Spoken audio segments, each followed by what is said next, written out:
Assista agora Jornal do Trabalhador. Oferecimento Sindicato dos Trabalhadores na Indústria da Alimentação de Criciúma e Região e Sindicato dos Comerciários de Criciúma e Região. Olá, boa noite. Estamos começando mais um Jornal do Trabalhador. Esse programa que é uma iniciativa do Sindiacre, o Sindicato dos Trabalhadores na Indústria da Alimentação de Criciúma e Região, e também do Sindicato dos Comerciários de Criciúma e Região. Você nos acompanha a partir de agora pela TV Litoral Sul, canal 20 da NET TV a cabo e também na TV aberta pelo canal 19 e ainda pode nos assistir no nosso site tvlitoralsul.com. Na edição de hoje, nós vamos falar sobre as assembleias dos trabalhadores ceramistas. Eles já estão se reunindo desde a semana passada e até agora não tem acordo sobre o reajuste salarial. Mas a gente vai falar como é que está essa negociação na edição de hoje. Também vamos falar sobre aquela mediação que aconteceria no Ministério Público do Trabalho para o reajuste dos trabalhadores da saúde. O encontro não aconteceu, ele foi adiado a pedido do Ministério Público do Trabalho. Também vamos falar sobre o incêndio em Içara que acabou destruindo completamente o pavilhão de uma fábrica e mais de 130 trabalhadores estão agora bastante apreensivos com relação aos seus empregos. Vamos falar também sobre a situação que aconteceu semana passada aqui em Criciúma, quando o ministro da Fazenda veio aqui à cidade e foi recebido com muito protesto. E também vai ser assunto a repercussão do caso da vereadora Marielle, que foi morta na semana passada no Rio de Janeiro, e atos em prol da Marielle e também que debatem a violência acontecem em todo o Brasil e aqui na nossa região também. Tudo isso a partir de agora até às 7 horas da noite. O Jornal do Trabalhador já está no ar.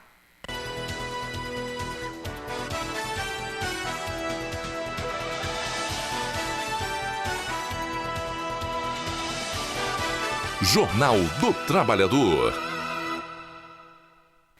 Olá, muito obrigada pela sua audiência, pela sua companhia. Na edição de hoje, nós vamos falar sobre vários assuntos, mas o nosso assunto principal vai ser a repercussão do caso da vereadora Marielle, que foi morta no Rio de Janeiro no último dia 14, a Marielle Franco, e tudo o que a morte dela repercute e traz como ideia, como pensamento aqui para a nossa região. E para conversar conosco a respeito disso, a gente recebe duas integrantes da ONG Mulheres Negras, que é daqui de Criciúma. Está conosco a Juscelia Vargas Vieira, que já é da casa, né, Juscelia? Boa noite, bem-vinda. Boa noite, Carol. Boa noite a todos os ouvintes aí da TV. E a Maria Estela Costa e Silva também está aqui conosco pela primeira vez. Muito bem-vinda, Estela. Obrigada, Carol. Boa noite e obrigado pela oportunidade de nós estarmos aqui. A gente que agradece. Infelizmente, como nós falávamos aqui antes de começar o programa, a gente traz esse assunto num momento muito delicado. Um momento muito triste, onde aconteceu a morte da vereadora.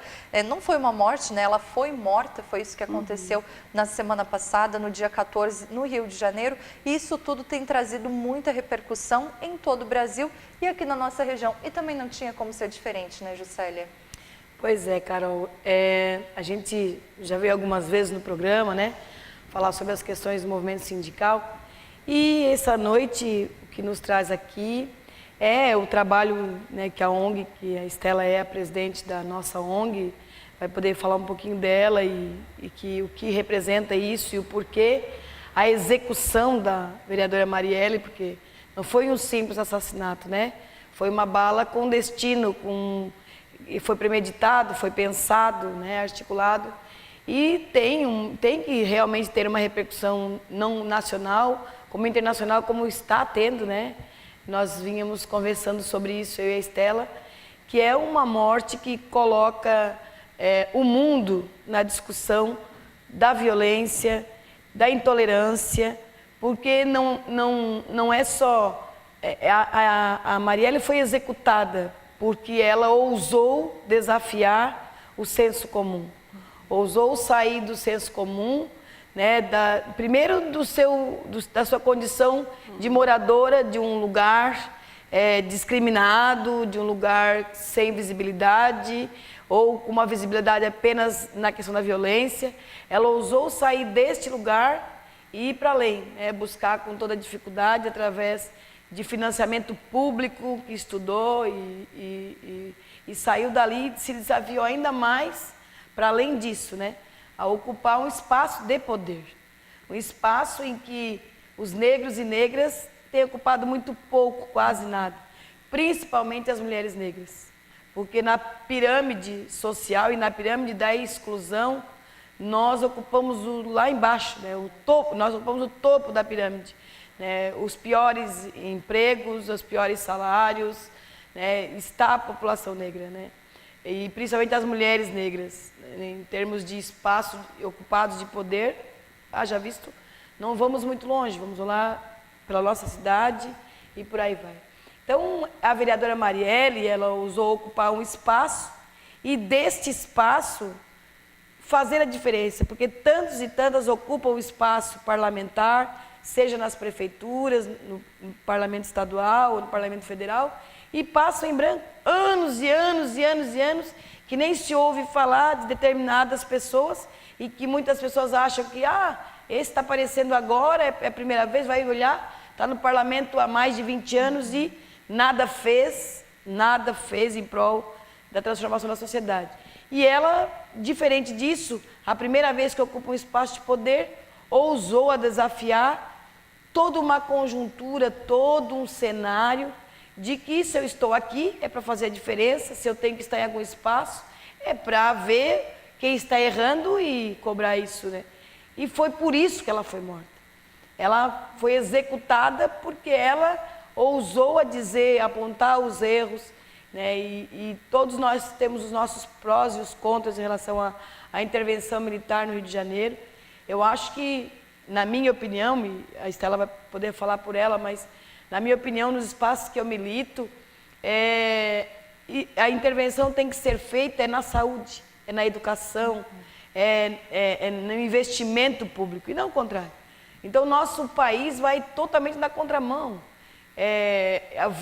Votam uma emenda constitucional, lá na Constituição, colocam lá uma emenda que congela recurso, dinheiro, recursos, né?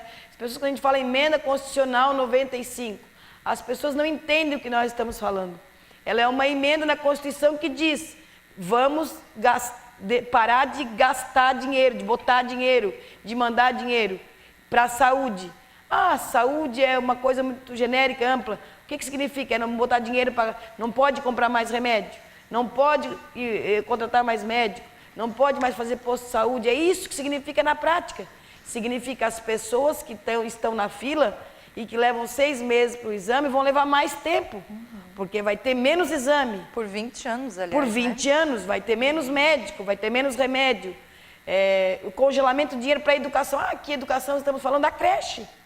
A creche, que tem as mães que estão nos ouvindo, que estão numa fila de espera para vaga na creche, saibam que vão ficar muito tempo esperando por essa vaga, porque a emenda constitucional 95 disse que não pode ter mais vaga na creche, porque não vem mais dinheiro para fazer mais creche. As crianças que estão, os que vão precisar de creche, mesmo os que vão nascer, ou os que já estão aí completando idade para a creche, não vão ter vaga, porque a emenda constitucional congelou recursos. Congelou recursos para a segurança pública. Menos policiais, menos pagamento, menos salário para os policiais, né? Eles trabalhando e mais cansaço, com efetivo menor, com exigência maior, com menos salário, com menos qualificação. É isso que a emenda constitucional fez. Então é um contrassenso. Como que congela o recurso por 20 anos, não pode mais mandar dinheiro para o município, para o estado. O município, mesmo que tenha dinheiro, não pode gastar, porque é isso que está escrito na emenda constitucional, aprovada pelos nossos deputados e senadoras de Santa Catarina, da nossa região, aprovaram essa emenda. E aí, em contrassenso, o governo coloca no Rio de Janeiro uma intervenção militar que vai precisar de, no mínimo, 1 milhão, 2 milhões, eu não sei precisar qual foi o valor, para que essa intervenção aconteça. Quem vai pagar? Se está congelados os recursos, coloca uma intervenção e vai pagar quem? Quem vai pagar a intervenção? Então, para mim, o investimento teria que ser o oposto. A assistência social, tem que investir em assistência social para tirar as nossas crianças da rua, para colocar nas nossas crianças a possibilidade de sonhar com uma profissão, colocar cultura na nossa cidade, para as nossas crianças, colocar o balé, as artes marciais, colocar o teatro, a dança. A gente estava pensando, Estela, conversávamos outro dia, que perguntavam onde com o poder a gente pode colocar as nossas crianças. Um balé, onde vamos colocar? Uma criança que a gente queira indicar porque tem uma dificuldade numa escola, e a gente pode, essa criança pode, através de um projeto, né, de dança, ou na cultura, ou no teatro, na música, no canto, no coral, vamos procurar. Nossa cidade, aonde mesmo? Aonde? Quem? Onde é que a gente vai? Diga-me se você conhece algum lugar em que a gente pode indicar para um pai e uma mãe levar sua criança para esse espaço, a não ser as próprias escolas integrais. Então, é um contrassenso. E para nós, mulheres negras, nós sabemos o que significa tudo isso para nós. Assim. Acho que a Estela pode contribuir um pouco nesse...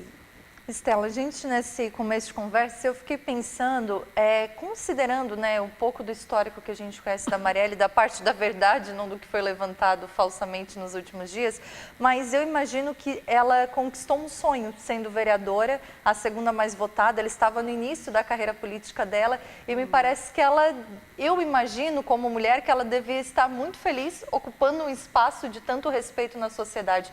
E as mulheres sonham muito com isso, né? E ela, como uma mulher negra, ter conquistado esse espaço com uma repercussão tão grande da sociedade, tanta gente que acreditou junto com ela nesse sonho, tem um significado ainda maior, né, Estela?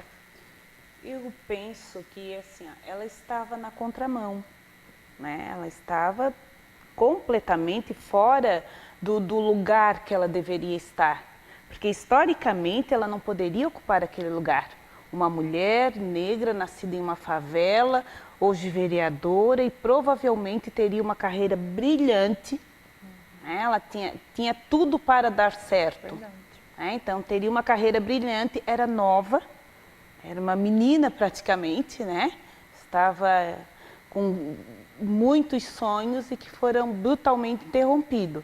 Eu acredito que esse fato dela estar na contramão e estar mexendo com coisas muito grandes, né, foi o que fizeram, assim, ó, porque no Brasil tem um racismo que ele é um racismo institucional, que diz qual é o teu lugar e que ele determina qual é o lugar que a mulher negra deve estar. E ela não pode ser uma parlamentar. E ela, por estar na contramão, não poderia continuar. Foi simplesmente isso, vamos apagar porque está fora do contexto. Né? Institucionalmente, qual seria o lugar desta mulher de favelada? O que essa negrinha pensa, onde que essa negrinha pensa que vai chegar, que pode chegar? E nós sabemos assim, ó, que isso não só aconteceu lá, como é o que acontece. Por que nós aqui em Criciúma, nós mulheres negras de Criciúma, pensamos na organização dessa ONG? Porque em Criciúma as mulheres negras são invisíveis. Elas não têm nenhuma representatividade. E nós precisamos ter representatividade. Agora nós começamos a despontar, porque temos a Ju, que está lá no sindicato. Né? É uma líder sindical muito importante, que para nós é um orgulho ter a Ju. Temos outras mulheres em outros locais, porém é pouco, é pouquíssimo. Nós precisamos de mais mulheres. E Criciúma precisa de mais mulheres, ocupando outros espaços. No espaço de comando, a fala da Ju, nós somos a base da pirâmide. Então, nós estamos lá, os piores salários são os nossos, os piores lugares são os nossos. E esta ONG vem para mostrar também que nós podemos fazer a diferença. Mas nós temos que começar a gritar, nós estamos aqui e queremos fazer a diferença. E somos capazes, principalmente, porque nós fizemos parte daqueles 3, alguma coisa por cento de negros e negras que passamos pela universidade. E o fato de nós termos passado pela universidade nos deu conhecimento para que nós possamos estar aqui. Porque nós não estamos aqui conversando em cima de achismo. Eu não estou te dizendo assim, ó, que Carol, o racismo existe e é mimimi. Não, racismo existe, isso é fato. mas nós estamos sim nos empoderando, porque o empoderamento, para nós, a palavra empoderamento é conhecimento, é estudo, é nos debruçarmos sobre os livros, para estar procurando estatisticamente o que isso representa, né? Então, nós conhecemos a nossa história. Eu sei, Carol, do que eu estou falando quando eu digo assim, Criciúma é uma cidade extremamente preconceituosa. Tu já saiu no comércio? Coisa bem simples, Carol, assim, o que a gente faz sempre, né? Tu já saísse pelo comércio de Criciúma? Olha que coisa mais simples. Quantas negras balconistas nós vamos encontrar no comércio? E os negros de Criciúma, no percentual de habitantes, eles somam o quê? 13, 14% mais ou menos? É um percentual bem né? expressivo. Um percentual né? bem expressivo para que o comércio não tem. Né? E os poderes de mando aqui em Criciúma? Os negros, as mulheres negras não têm estudo, não têm conhecimento? Temos. Temos estudo, temos conhecimento, temos capacidade. Porém, mais uma vez, eu volto a te falar na questão do racismo institucional. Alguém, essa sociedade já determinou qual é o lugar de cada um e qual é o lugar do negro nessa sociedade. Eu não sei se vocês percebem isso e se eu estou errada nesse meu pensamento. Às vezes eu tenho a impressão de o lugar, vamos supor, de política, né? Um lugar da sociedade, um secretário de um governo aqui da nossa região. Parece que nos locais onde tem um negro, eu tenho a impressão que tem um negro por ser negro, para dizer que eles, vocês, estão representados. E me parece que eu não vejo isso com bons olhos, porque parece que assim, não, eu vou deixar a Juscelia ali, porque daí a Estela não vai reclamar. E eu não estou escolhendo a Juscelia porque eu escolhi a Juscelia, porque ela tem que estar ali. Eu não sei se vocês veem dessa mesma forma e se eu estou errada nessa minha colocação. Não que aquele negro, aquela negra não teriam que estar ali, mas parece que estão para dizer assim, não, de 10 eu tenho um para dizer cotas, que eu tenho né? um. A questão eu não sei cotas. como vocês observam E assim, isso. e aquele negro, agora em Criciúma nós temos um exemplo, né? Nós temos o Paulo César, que agora, pela primeira vez, nós temos um negro secretário. Nós temos o Paulo César Bittencourt, que é, sim, né, Juscelia, a primeira vez. Nós tivemos algum tempo atrás a Mônica Brasil, que foi procuradora da República. Foi procuradora do município, Desculpa, do município. Nós tivemos a Mônica, sim, uma mulher negra, foi a primeira procuradora do município negra, né? Mulher negra. E depois daquela época, agora nós temos o Paulo César, né? Que secretário de Ciência Social, né? Que muito nos orgulha, né? Porque é um homem negro, capaz, está ali também por ser capaz, porque não iriam colocar qualquer um, não iriam convidar qualquer um, tem a coisa da capacidade, né? E ele, penso que ele acredita na capacidade dele, e isso muito nos orgulha, porém, é como tu colocas assim, ó, e fica aquele, né? E se não der certo, estão vendo? Não deu certo, né? Todo o foco, todo o olhar se volta para a pessoa, porque tem que dar certo. Nós sabemos que que já deu certo. Nós sabemos que ele está desempenhando um excelente papel, uma excelente função, né, ao qual foi convidado. Porém, é pouco.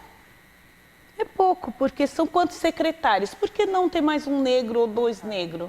É isso, é ampliar o espaço. Ficamos felizes porque tem um, mas pode ter mais.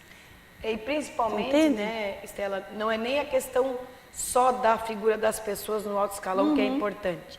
É a transversalidade das políticas reais para a população negra. Porque o que de fato os governos da nossa região fazem para a população negra ter a sua visibilidade e ter política pública verdadeiramente que enfrentam essa questão da exclusão. Nós sabemos que na saúde nós temos a doença da população negra, que precisa de formação dos profissionais que atuam e precisa de atendimento. Quais as políticas que se tem?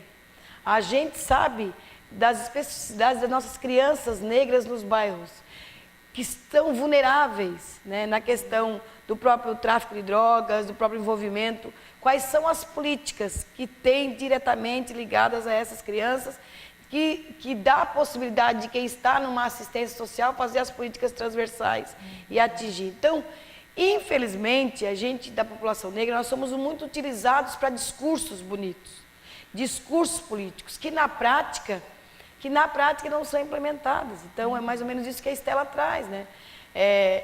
Do empoderamento da população negra. Que nós não queremos, assim como as mulheres, discurso na época do 8 de março, quantos discursos, quantas flores. Mas a gente quer o reconhecimento que o povo negro, especificamente no Brasil, ajudou a construir esse Brasil. Foi responsável, se a gente for observar a produção do Brasil, o que foi feito, o trabalho escravo que produziu neste país, muitas das coisas só existem por conta da mão negra, que fez a produção do trabalho em si, da produção da riqueza. E quando é a divisão dessa riqueza, a população negra não está nas universidades, né? Quando a gente fala em cotas, as pessoas vêm logo, mas por que precisa de cotas? Mas não sabe que a cota não foi criada primeiro para o povo negro, ela já foi criada para tantos outros. E quando a Estela levanta esse dado da questão dos negros que passaram pela universidade, é um dado que justifica as cotas facilmente, não precisava mais nem ter discussão, né, Juscelia? Exatamente. E a própria história diz assim, ó, que a preocupação, são políticas de ações afirmativas, né? E uma é essa entrada na universidade. E a nossa preocupação não é só entrar, também é mantê-los na universidade. Porque, mas é desigual, é injusto? Não. Porque se nós voltarmos no tempo, na história, nós vamos entender que no dia 13 de maio de 1888, quando a princesa Isabel, né, aboliu a escravidão, no dia seguinte, 14 de maio, para onde foram os negros? Então, as cotas nada mais é que a dívida do dia seguinte. E que as pessoas não conseguem entender, mas isso foi no passado e agora eu vou pagar por isso. Mas é uma dívida que não foi paga. É uma dívida que não foi paga. E aí começou a injustiça social. Por que os negros são mais pobres nesse país? Porque os negros não tiveram o mesmo direito à terra e eles produziram. Porque a abolição da escravatura só seria legítima se no dia seguinte esses negros que produziram até então passassem a ter direito no mínimo de terra. Por que os negros dos Estados Unidos é diferente? Existe uma diferença. E lá tem negro pobre, sim, mas são outros negros. É outro nível social. Por quê?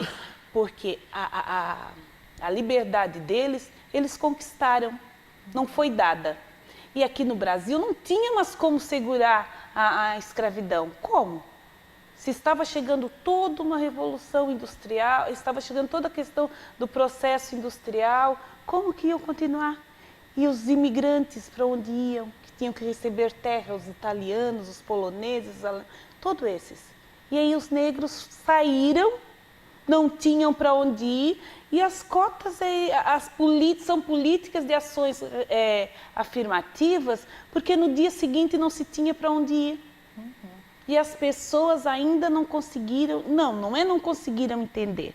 As pessoas que às vezes têm esse discurso que são contra as políticas de ações afirmativas, é porque realmente não conhecem a história. Porque se conhecessem um pouquinho a história do nosso povo, entenderiam assim com muita facilidade, muita simplicidade, né? E se preocupam às vezes dizendo assim, Carol, principalmente dentro da ONG, né? A ONG é só de mulheres negras? Não, a ONG também é de mulheres não negras, porque nós não estamos nesse exercício sozinha. Tanto que aqui no município eu sou presidente do Conselho de Direito da Mulher do município. Então são as duas bandeiras, né? A mulher e a negritude, que caminham diariamente comigo, né? Que bom. E assim, nós chamamos as mulheres não negras porque tem muitos casamentos interraciais. E que daí a mulher branca ganha um bebê, uma menina negra que não sabe fazer a trança, que não sabe arrumar os cachinhos, né? Então ela precisa, e daí quando chega o momento dessa criança ir à idade escolar, e vai acontecer que alguém vai falar alguma coisa para essa criança, às vezes a mãe não sabe como lidar com a questão do preconceito, né? Lá na escola. Então essas mães são bem-vindas. As mães não negras, as mulheres não negras são bem-vindas na ONG. Porque o que nós temos é que somar, não é dividir. A questão é gênero. Somos todas mulheres, brancas, negras, indígenas, estamos todas muito próximas. Mas é preciso reconhecer de que não é achando que o lugar da outra é só limpando o chão, onde a outra vai caminhar, que a gente vai construir uma sociedade de igualdade de oportunidades.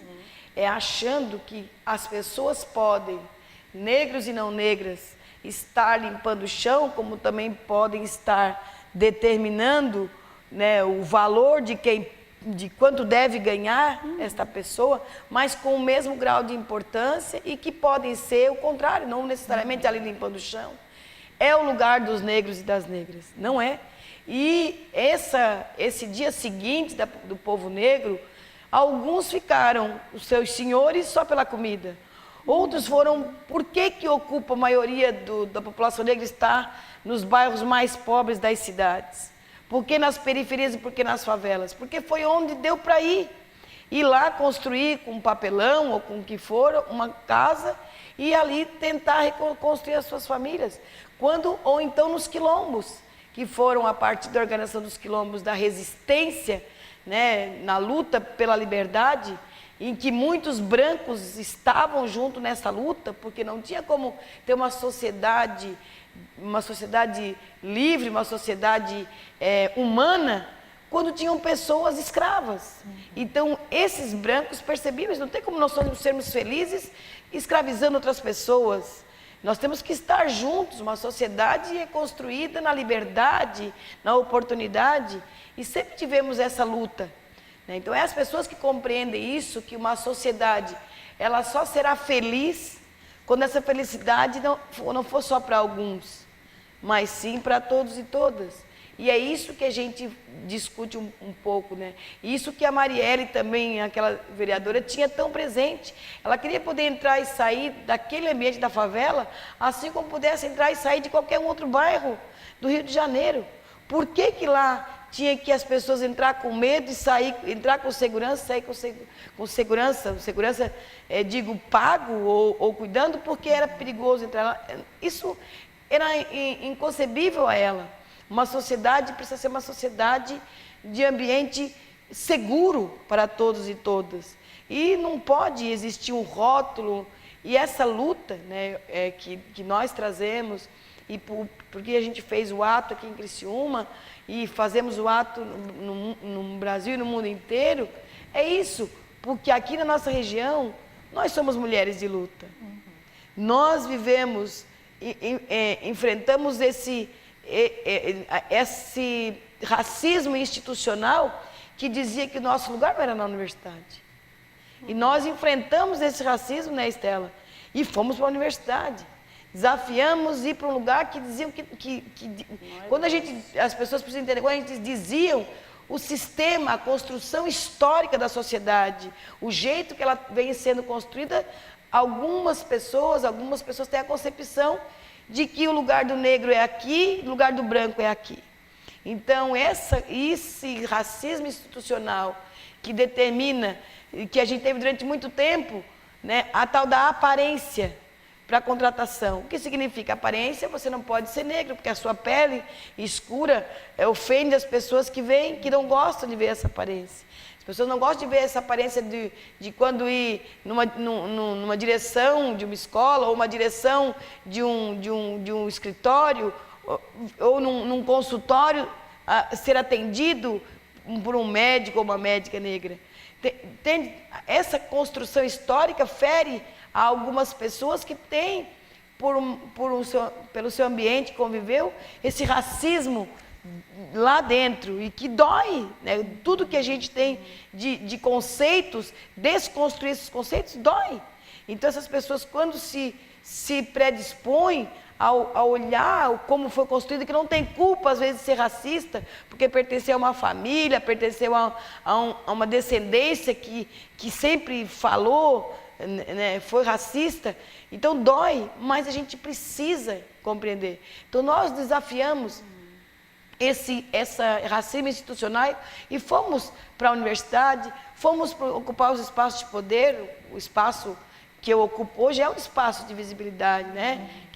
A Estela é a presidente, eu sou a vice-presidente da ONG e estou presidente do Sindicato de Servidores Públicos de Criciúma e região, né? Ocupo um espaço no Comitê de Combate ao Racismo e Xenofobia das Américas, que é o espaço que a gente discute muito. E são espaços importantes que a gente ocupa. Então a gente ousou a desafiar o senso comum, assim como a Marielle ousou a desafiar o senso comum. E nós ousamos todos os dias a desafiar, seja os parlamentares, seja os políticos, seja quem for, se estiverem na contramão de produção de uma sociedade justa. Então nós não queremos ficar com medo, Carol. Nós não queremos ficar com medo de fazer isso. Então a morte, a execução da Marielle tem um significado. Quando algumas pessoas fazem todos os comentários, mas por que alguns cantores, algumas pessoas, mas por que ela, se morre um policial, se morre outras pessoas? Nós lamentamos e repudiamos todos os assassinatos de todas as pessoas. Agora, especialmente este assassinato, essa execução da Marielle, ela tem uma simbologia, porque a simbologia dos que fizeram, dos que executaram a Marielle, era dizer: cala a boca, Juscelia. Cala a boca, Estela. Cala a boca, Carol.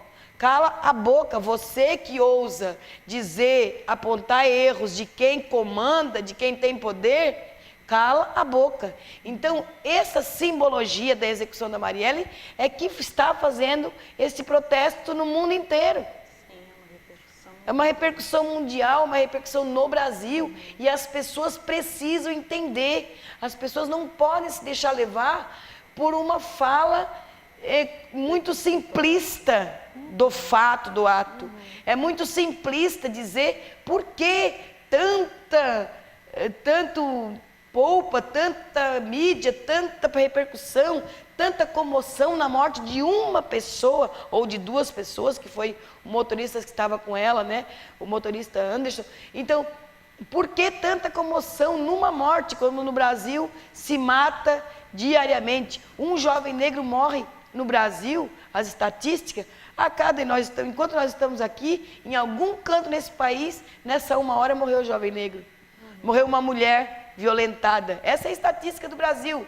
Isso é lamentável, nós precisamos lutar por isso, mas aí é que está a raiz da comoção da vereadora Marielle. Ela era alguém que ousava gritar isso, de que morre uma mulher a cada 20 minutos no Brasil, eu não sei precisar a estatística. Por que morre? Porque tem políticos corruptos, porque tem político que desvia dinheiro, porque tem a maioria dos políticos que estão nos espaços financiados pelos grandes empresários, pela grande mídia, pelo agronegócio, né? Pelos empresários das indústrias multinacionais de fora do Brasil, que querem a nossa riqueza, querem o nosso petróleo, que querem a nossa água, que querem os nossos minérios. Então, ousar dizer que a violência contra a mulher, que a morte de jovens negros, que a falta de creche, que a falta de remédio, que a falta de médico, não é por acaso, é porque tem alguns decidindo que o dinheiro tem que ir para as mãos de 2 ou 3 famílias brasileiras que detêm 90% da riqueza do Brasil. É por isso que tem essa exclusão. E a Marielle dizia isso. E ela tocava o dedo na ferida, então foi dito cala a boca. E eu não quero que cale a minha boca, nem a da Estela, nem de mulheres, nem de homens que ousem a dizer isso. Então, as pessoas precisam entender a simbologia em torno da execução da vereadora Marielle, no Rio de Janeiro.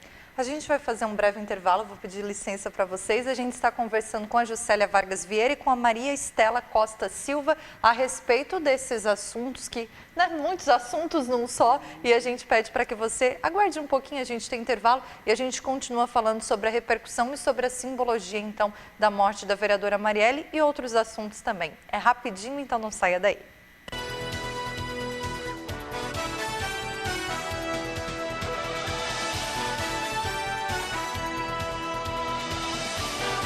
Jornal do Trabalhador. A igualdade nos une. O sindicato nos fortalece. O Sindicato da Alimentação faz de cada associado seu maior patrimônio. Estaremos sempre presentes na luta para proporcionar a cada trabalhador mais dignidade, melhores salários e melhores condições de trabalho. Foram 27 anos de muitas lutas e conquistas. Muito se fez e muito ainda há de se fazer.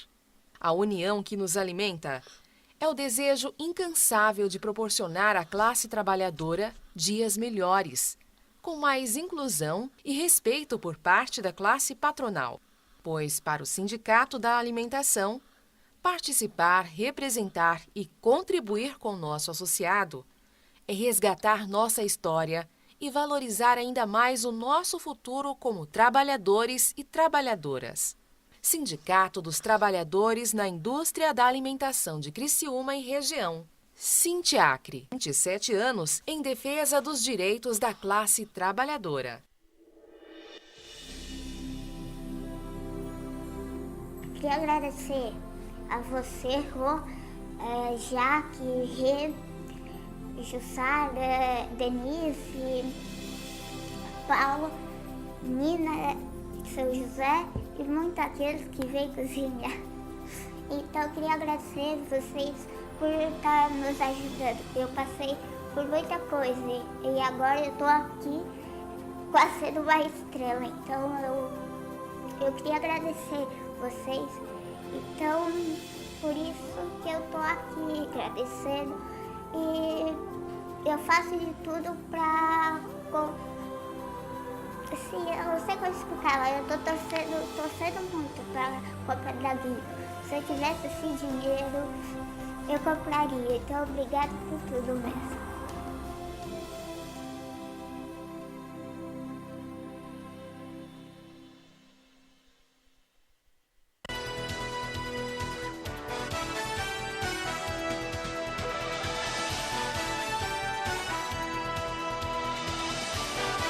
Jornal do Trabalhador.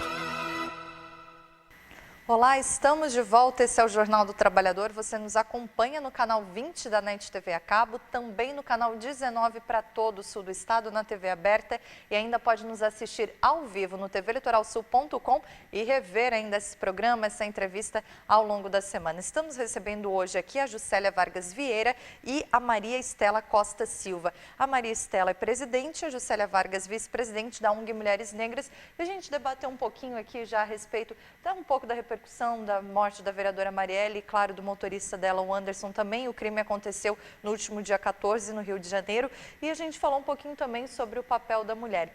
Queria pegar um outro gancho que a Estela falou mais cedo, que eu achei muito interessante. E, às vezes, a gente, né, só consegue se colocar no lugar do outro quando a gente passa por aquela situação. A Estela falou da questão das mulheres não negras na ONG.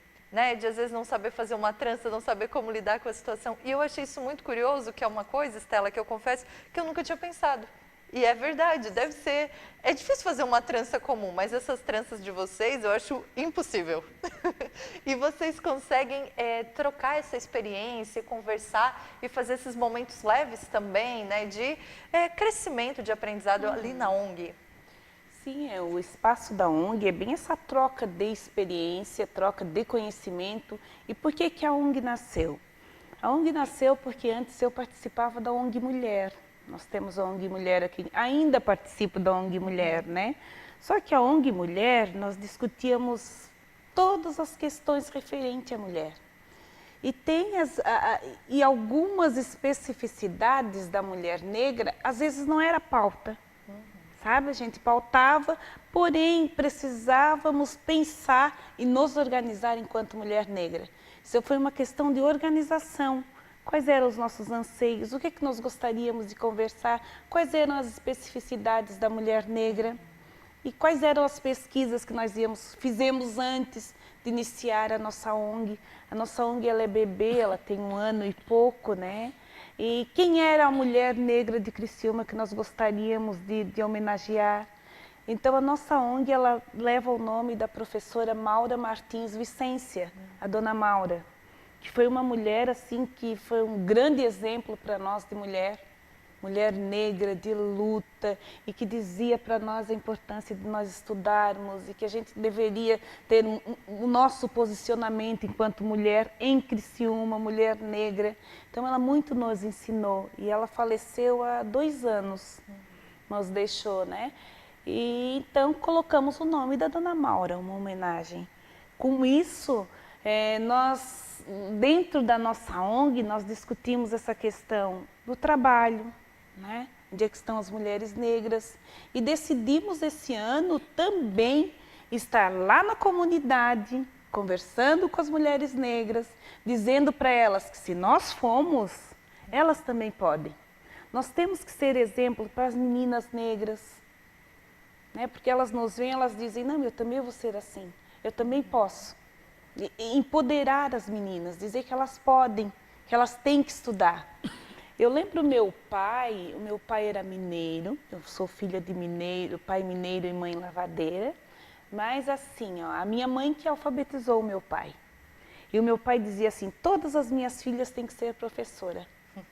E foram, só uma que é enfermeira, as outras professoras. E eu lembro que ele dizia assim, filhas, vocês têm que estudar. Daí, ai pai, mas por que a gente tem que estudar tanto, sempre tem que estudar? E ele cobrava muito essa questão do estudo, né? Ele dava uma importância muito grande, porque ele dizia, porque vocês são meninas e vocês são negras. A única coisa que ninguém vai poder tirar de vocês é o conhecimento. E às vezes eu me pego pensando assim, o meu pai era um homem muito sábio. Ele sabia muito bem o que estava falando, né? E foi a herança que ele nos deixou, nosso diploma, né? E foi uma grande herança, sabe? Então, assim, ó, e isso é uma das nossas preocupações enquanto ONG de mulher negra, é que essas meninas, é que essas mulheres vá para a universidade, vá estudar, vá fazer curso profissionalizante, elas têm que estar no mercado de trabalho. Isso é muito importante. Sabe? Nós lutamos muito por isso, nós pensamos muito essa questão, nós estudamos essas questões. É sério, é muito sério, porque eu não estou falando em cima de achismo, eu estou falando da minha vivência. Aí é diferente falar da tua vivência, eu sei do lugar que eu estou falando. Eu não estou te dizendo assim, ó, oh, Carol, tu toma água, que a água faz bem para a saúde. Tá? Eu tomo água, a gente tem que tomar, a gente tem que beber.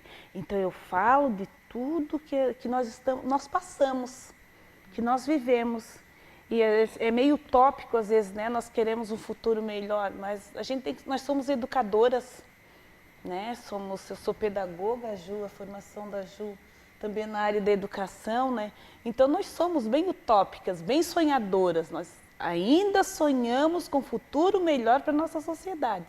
Por isso nós estamos aí, reunindo as mulheres negras, reunindo as mulheres não negras. E tenho um maior orgulho assim, de estar à frente do Conselho de Direito da Mulher do município. Represento as mulheres de Criciúma e isso assim, é de uma responsabilidade muito grande, né? Estar à frente desse Conselho Municipal, onde nós estamos pensando nas mulheres de Criciúma, pensando como é questão violência, são muitas questões que nós discutimos, né? Porém, essa bandeira que é muito forte assim da mulher, né? E que nós estamos sofrendo muito, que nós estamos sendo muito atacadas, nós estamos sendo violentas, é um barbarismo muito grande na questão da mulher. Então, é uma pauta que não se esgota, né? Falar de mulher não se esgota, porque nós temos muita coisa, mulher negra, mulher não negra, as mulheres indígenas, as outras mulheres que estão aí, tem a questão das mulheres ciganas que também vivem por aí, né, que precisam de assistência, que precisam ser de um olhar, nós precisamos alargar o nosso olhar para todas essas questões que às vezes não olham, ou não veem, né, não querem ver.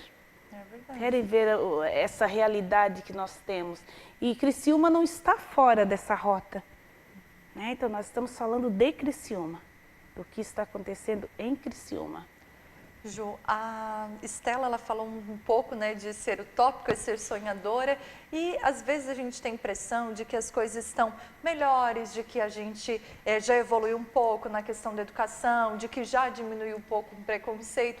Eu queria saber, vocês, né, como educadoras, como integrantes militantes desses movimentos, realmente o preconceito ele está diminuindo, as pessoas estão se tornando melhores, ou a gente está, como vocês falaram daquela questão do preconceito institucionalizado, do racismo, a gente está com um racismo e um preconceito velado. Parece que está melhor, mas não está, Ju. Como é que vocês observam? Porque eu crio muita esperança, principalmente com relação às crianças. Mas a gente sabe que muito adulto estraga muita criança, né? E eu não sei como que vocês observam isso. Carol, tem as duas coisas, porque nós tivemos um Brasil, um país, que teve 500 anos de escravidão. E aí esses 500 anos não era só a escravidão da população negra, porque foi depois, né? A escravidão no Brasil do povo negro foi depois desses 500 anos. E nós, o último país a abolir a escravidão no mundo foi o Brasil. Então, esses 500 anos de escravidão de um povo, ele tem herança das pessoas, porque as pessoas são descendentes umas das outras. Então, infelizmente, nós vivemos sempre numa luta de classes, numa disputa e numa luta de classes. E a gente nunca foi tão visível a luta de classes quanto nesse momento. Foi muito importante, ao longo dos anos, a organização dos movimentos. Porque os diversos movimentos na luta pela sociedade, porque a gente sabe que a maioria dos grandes donos, das grandes terras, não compraram terra. Tomaram terra, cercaram terra e se tornaram donos dessas terras. Então, quando esses grandes proprietários que tomaram a terra, aí sim, para os outros começou, vai ter se tu comprar. Então, a gente sempre teve no mundo e no Brasil a disputa pelos espaços na sociedade. E com isso, todas as organizações que foram sempre muito importantes. A luta, primeiro, na questão trabalhista, nós não tínhamos direito nenhum, nós não tínhamos direito à proteção previdenciária nenhuma, né? Porque as pessoas, às vezes, infelizmente, nem todo mundo tem acesso ao conhecimento da história. As pessoas que hoje, quando se machucam, têm o tal em se encostar, por exemplo, ficar num benefício, acham que sempre foi assim. Mas não sabem que num tempo não muito distante, as pessoas que eram descartáveis, se tu te machucou, tu sai fora do emprego. Muitos suicídios de pais de família que não conseguiam mais proteger as suas famílias porque não recebiam, porque estavam machucados. Então, toda a luta pelo direito do trabalhador e da trabalhadora foi com muita luta da organização do movimento sindical e antes dos sindicatos de pessoas, depois que foram criando organizações, sindicatos para poder fazer a luta. O povo negro também sempre teve a sua luta, desde que ele lutou contra a escravidão, porque quando no Brasil iam buscar dos diversos reinos o povo negro e tirar dos seus espaços da sua terra e traziam nos navios negreiros e que as mulheres se jogavam no mar com os seus filhos, ali já era uma forma de resistência. Eu não vou aceitar me escravizar, nem a mim nem meu filho, então o se atirar ao mar já era uma forma de resistência. E depois, desde o primeiro momento que eram escravizados, sempre foi um momento de luta, de movimento de organização. Então o povo negro lutou, as mulheres, a luta das mulheres, ao longo da história, primeiro pelo direito ao voto, o direito a participar das eleições. Então toda mudança, transformação da sociedade foi através de organização de disputas, dos espaços de poder e de decisão. Então, ao longo dos anos, essa organização também está muito presente nos dias de hoje. Então, as organizações conquistaram coisas, mas também a gente vive num momento em que os últimos anos no Brasil, com o que aconteceu, que para mim foi um golpe de Estado, em que hoje quem está mandando no país vem tirando tudo que a gente conquistou ao longo desses últimos anos, né? A reforma trabalhista, a reforma, a terceirização, a emenda constitucional 95, tudo que foi aprovado, não aprovaram a reforma da Previdência por conta de muitas lutas. Então, tudo que aconteceu até aqui, e também essa disseminação do ódio. Esse ódio, as pessoas com muita raiva, com muito ódio, sem permitir que o outro possa ter uma opinião contrária à sua. Eu vejo também assim, eu penso que agora tem essa questão do ódio, né? Ele está tão presente, como agora a morte da Marielle foi as pessoas que estão falando e aí em vários meios de comunicação, principalmente Facebook, né? Que assim é uma forma do covarde poder falar, né? Se acovardar. Então, o que eu percebo? Eu percebo que quanto mais, assim, referendando o teu questionamento, né? Quanto mais tem muita tecnologia, muitos meios de comunicação, o racismo se propagou mais. Porque agora eu tenho coragem de falar e tu não precisa me ver. Quando eu te chamo de macaco, disso e daquilo, quando eu consigo te ridicularizar, como crianças, como o caso da filha daquele artista lá, né, do Galhaço lá, que é uma criança, né? E daí eu percebo assim, ó, que o racismo, ele é o câncer da humanidade. Ele é o câncer da humanidade. Porque é uma idiotice muito grande, me desculpa o termo, né? Uma pessoa ser racista, gente, pela cor da tua pele. E que daí tu pode provar com um estudo biológico que se nós somos descendentes de africanos, se nós viemos de África, onde o calor é muito forte, tinha que ter mais melanina na pele, tem que ter. É tão simples. Quando os cabelos são carapinha, ia cozinhar o cérebro se não fosse assim. Isso é biologia pura, né?